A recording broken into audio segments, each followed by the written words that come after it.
हरिओम. लाओत्सेचा ताओबोध योगदास श्री जयगणेश जोशी यांचे प्रवचन.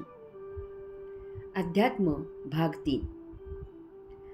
लाओत्से रणनीतीतील पहिला धडा देत आहे. मी प्रथम चढाई करण्याचे धाडस करणार नाही, परंतु आक्रमण झालेला होणे पसंत करीन. 1 इंच सुद्धा पुढे जाण्याचे धाडस करण्यापेक्षा 1 फूट माघार घेणे योग्य असते. सर्व रिपूंचा पुढारी अहंकार महाचलाख आहे. तो कोणत्याही उपभोगांमुळे सर्वप्रथम सौख्य कसे मिळेल याची योजना करतो. यात असेही सत्य आहे की उपभोगांचे सर्व आयोजन आणि नियोजन जर बरोबर पाळले गेले तर कोणत्याही उपभोगांपासून प्रथम सुख आणि सुखच मिळते. यामुळे या मोहिमेत सर्वप्रथम सहभागी होत असलेली देहादी इंद्रिये सुखावतात, कारण पहिला स्पर्श देहादी इंद्रियांना होतो. मग मनाला परमसौख्य मिळते. त्यामुळे संपूर्ण देह पुलकित होतो. बुद्धीला पटते की आपण किती हुशार आहोत. अशा प्रकारे एकूणच सौख्याला पारावार राहत नाही. यामुळे ज्ञानेंद्रिये अशा प्रकारचे सौख्य देणारे ज्ञान आणखी कोठे आढळते का याचाच शोध घ्यायला उद्युक्त होतात. सृष्टीलीला अनुभवणे आणि तेही साक्षी राहून ही कल्पना हास्यास्पद होते.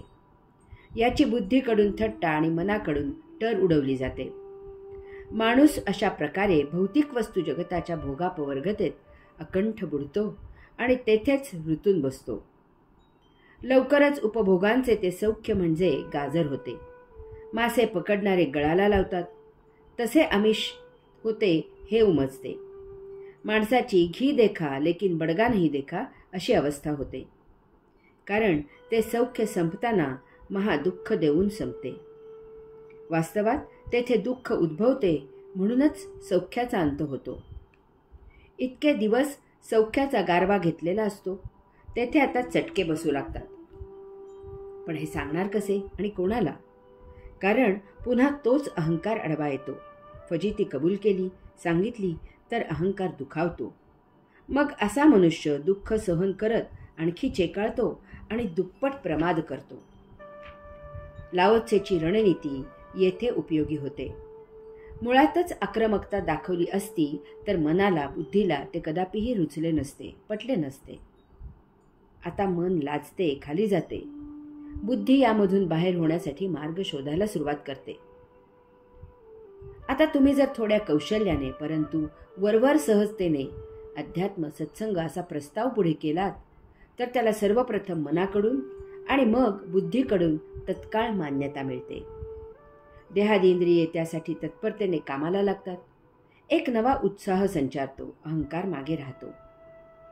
हे त्याचे मागे राहणे सतत लक्षात ठेवायचे आहे. कधीही गाफील राहायचे नाही, कारण अहंकाराला विषय कोणता याच्याशी कर्तव्य नसते. तो अध्यात्माचेही अहंकारात रूपांतर करू शकतो याचे भान ठेवून भगवंत श्री आणि आपले गुरु यांचे पुढे नतमस्तक होऊन अहंकाराला सतत नीच जागी ठेवत असायचे. अध्यात्म भाग 4. लाओत्से रणनीतीतील दुसरा धडा देत आहे, म्हणजे जुळवाजुळव करून तयारी न करता चढाई करणे आहे. अस्त्याने सरसावू नयेत. समोरासमोर पुढून चढाई करू नये. अस्त्रे शस्त्रे नसताना सैन्य असणे आहे. पहिला धडा न गिरवता वागलात. शत्रूला आपल्या अंगावर घेतले नाहीत. प्रथम चढाई केलीत, आक्रमण केलेत. पुढे पुढे जात राहिलात. मागे येण्याचा मुत्सद्दीपणा दाखवला नाहीत तर काय होईल ते या दुसऱ्या धड्यात लाओत्से सांगत आहे.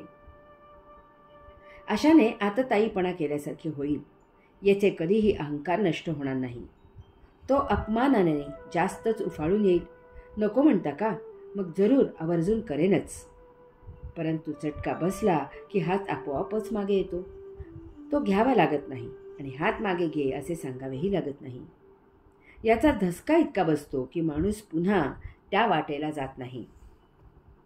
त्यापेक्षा योग्य संधीची वाट पाहावी. योग्य वेळेचे आणि जागेचे आयोजन करावे. जे सांगायचे आहे ते सांगण्यासाठी योग्य व्यक्तीची नेमणूक करावी. काही गोष्टी घरच्यांपेक्षा बाहेरच्यांनी सांगणे पटणारे असते. लाओत्से सांगतो की कधीही जुळवाजुळव करून तयारी न करता चढाई करू नये. डोळे मिटून चालू लागलात. नियोजन न करता कृती केलीत, मनात जे येईल त्याची अंमलबजावणी करू लागलात तर अनावस्था प्रसंग उद्भवेल. तुम्ही दुःखाच्या खाईत लोटले जाल. जीवनाचा अति दुर्मिळ वेळ वाया जाईल. कधीही कोणाला असताना सरसावून काहीही मिळालेले नाही, आणि जरी मिळाले तरी त्यामधून दीर्घ कालावधीचा विचार केला तर फक्त दुःखच वाट्याला आले आहे.